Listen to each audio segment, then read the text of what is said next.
आपका मेरे YouTube channel में स्वागत है। आज मैं आपको द सीक्रेट सीरीज़ की जादू पुस्तक से एक नया अध्याय लेकर आपके सामने प्रस्तुत हुई हूँ। आशा है आपको पसंद आएगा। जादू किस तरीके से काम करता है, मैं आज आपको ये बताने जा रही हूँ। ऐसा कैसे हो सकता है कि हर व्यक्ति जो घोर गरीबी में पैदा हुआ हो, शून्य से शुरुआत करता है और जिसके पास बहुत कम शिक्षा होती है, वह आगे चलकर राष्ट्रपति या मशहूर हस्ती बन जाता है या कारोबारी साम्राज्य खड़ा करके संसार के सबसे अमीर लोगों में से एक बन जाता है।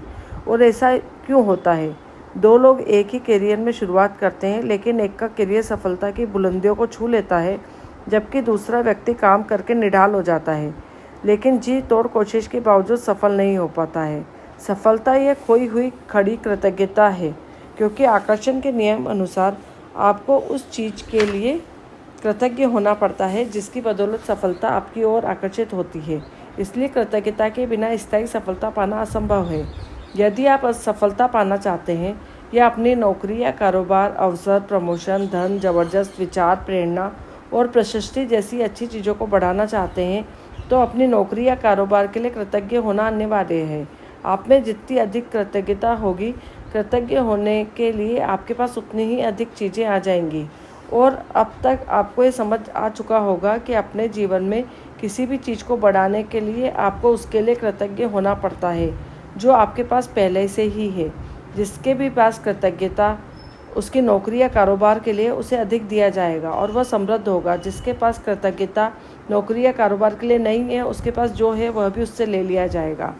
जब आप अपने कारोबार के लिए कृतज्ञ होते हैं तो आप खुद से ही अधिक काम में अधिकतम मेहनत करेंगे, और जब आप अपने काम में अधिकतम मेहनत करते हैं तो अपनी ओर आने वाले धन और सफलता बढ़ा लेंगे। यदि आप कारोबार के लिए कृतज्ञ नहीं हैं तो आप स्वतः ही इसे कम मेहनत करेंगे।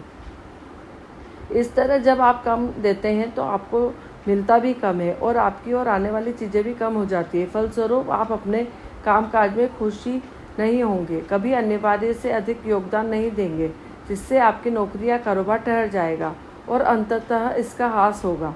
इसका अर्थ है आपकी नौकरी जा भी सकती है। याद रखें, जिसमें कृतज्ञता नहीं उसके पास से वह भी लिया जाएगा जो उसके पास है। आप कृतज्ञता की जितनी मात्रा देते हैं उसी अनुपात में आपको प्रतिफल मिलता है। आप अपनी कृतज्ञता की मात्रा को नियंत्रित करके खुद को मिलने वाली धनराशि की मात्रा को नियंत्रित करते हैं। यदि आप किसी कारोबार के मालिक हैं तो आपको कारोबार का मूल्य अपनी कृतज्ञता के अनुसार बढ़ेगा या घटेगा। आप अपने कारोबार, ग्राहकों, कर्मचारियों के लिए जितने भी अधिक कृतज्ञ होते हैं, कारोबार उतना ही ज़्यादा फलेगा, फूलेगा और बढ़ेगा। जब मालिक कृतज्ञ होना छोड़ देता है तो कृतज्ञ होने के बजाय चिंता करने लगता है, तो कारोबार नीचे की ओर फिसलने लगता है। यदि आप अभिभावक हैं और आपके काम अपने बच्चों की परवाह करना या घर संभालना है, तो जीवन में इस बिंदु पर कृतज्ञ होने के लिए चीज़ों की तलाश करें। यह अवसर जीवन में एक बार का अवसर होता है, और जब आप इस समय के लिए कृतज्ञ होते हैं तो आप अधिक सहारे, अधिक मदद, अधिक सुनहरे पलों और अधिक खुशी की और अनुभवों को आकर्षित करेंगे। आपको अपने कामकाज से प्रेम करना चाहिए, चाहे वह जो भी हो, और आपके काम पर जाने के लिए रोमांचित होना चाहिए। इससे कम से कम कभी समझौता ना करें। यदि आप अपनी वर्तमान नौकरी के बारे में ऐसा महसूस नहीं करते हैं, या अगर यह आपके सपनों की नौकरी नहीं है, तो ऐसी नौकरी पाने के लिए अचूक तरीका यह है कि पहले अपनी वर्तमान नौकरी के लिए कृतज्ञ बनें। आज ही ये कल्पना करें कि आप एक अदृश्य मैनेजर हैं जिसका काम नौकरी के बारे में आपके विचारों और भावनाओं का रिकॉर्ड रखना है। कल्पना करें, आज आप जहाँ भी जाते हैं आपका मैनेजर हाथ में कलम और डायरी लेकर आपके पीछे पीछे पहुँच जाता है। जब भी आप नौकरी में कृतज्ञ होने वाली कोई चीज़ ढूंढ निकालते हैं तो मैनेजर उसे लिख लेता है। आपका काम कृतज्ञ होने के लिए अधिकतम चीज़ों की तलाश करना है, ताकि दिन के अंत तक मैनेजर के पास कृतज्ञता की लंबी सूची बन जाए। यह सूची जितनी लंबी होगी, आपका आदर्श मैनेजर आपको धन, कामकाज में सफलता, अवसरों, आनंद और संतुष्टि में उतना ही अधिक जादू कर सकता है। अपनी नौकरी की उन सब चीज़ों के बारे में सोचें जिनके लिए आप कृतज्ञ हो सकते हैं।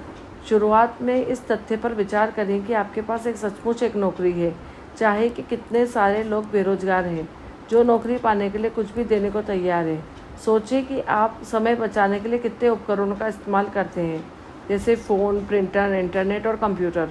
उन लोगों के बारे में सोचें जिनके साथ आप काम करते हैं और जिनके साथ आपकी मित्रता है। उन लोगों के बारे में सोचें जो आपको काम कितना अधिक आसान बनाते हैं, जैसे रिसेप्शनिस्ट, असिस्टेंट, सफाई कर्मचारी और डिलीवरी करने वाले। इस बारे में सोचें कि तनख्वाह मिलने के वक्त कितना अच्छा महसूस होता है। अपने काम के प्रिय पहलुओं के बारे में सोचें जिन्हें करना आपको बहुत पसंद है। जब भी आप कृतज्ञ होने के लिए कोई चीज़ खोजें तो हर बार अपने आदर्श मैनेजर को लिखने के लिए निवेश करते हुए कहें, मैं अपने काम के प्रति कृतज्ञ हूँ, मैं अपने साथ में काम करने वाले मित्रों के प्रति कृतज्ञ हूँ, मैं कंप्यूटर के प्रति कृतज्ञ हूँ। इस तरीके से आपका मैनेजर आपको जितनी अधिक गहराई से कृतज्ञता महसूस करते देखेगा, वह आपके कामकाज में उतनी ही जल्दी जादू लाने के लिए प्रेरित होगा और आपके जीवन में अधिक जादू प्रकट हो जाएगा। वैसे संभव है कि आप एक दिन अधिक कामकाज के लिए जितनी सारी कृतज्ञता महसूस कर लें, परिस्थितियाँ तुरंत बेहतर नजर आने लगेगी। याद रहे, खुशकिस्मती के अवसर संयोग से नहीं मिलते, वे सिर्फ जादू की शक्ति के कार्य हैं। यदि जादू की तरह काम करना अभ्यास किसी वीकेंड पर या उस दिन पड़ता है जब आप नौकरी पर नहीं जाते हैं, तो अगले दिन अभ्यास कर जाएं। फिर जिस भी दिन आप दोबारा नौकरी पर जाएं, उसी दिन इस अभ्यास पर लौटें। याद रहे कि हमें अपने काम के प्रति कृतज्ञ जरूर होना चाहिए। इसके अभ्यास के लिए आप रोज़ 10 नियमों की सूची बनाएं और रोज़ उन्हें दोहराएं और लिखें कि आप क्यों कृतज्ञ हैं। इन सूचियों को बार बार पढ़ें और धन्यवाद कहें। आज ऑफिस में काम करने के कल्पना करें कि एक आदर्श मैनेजर आपका पीछा कर रहा है। जब भी आप कृतज्ञ होने की चीज़ खोजते हैं तो वह लिख देता है, और जितनी ज़्यादा आप कृतज्ञता महसूस करते हैं उतनी ही ज़्यादा खुशी आपको मिलेगी। और ये सोचें कि हम कृतज्ञ क्यों हो रहे हैं और दिल से धन्यवाद अवश्य कहें। रात को सोने से पहले अपने जादुई पत्थर को हाथ में थामें और दिन भर में हुई अच्छी चीज़ों की कल्पना करें। खुश रहें, स्वस्थ रहें, मस्त रहें, कृतज्ञ रहें, सभी को प्यार दें। Thank you.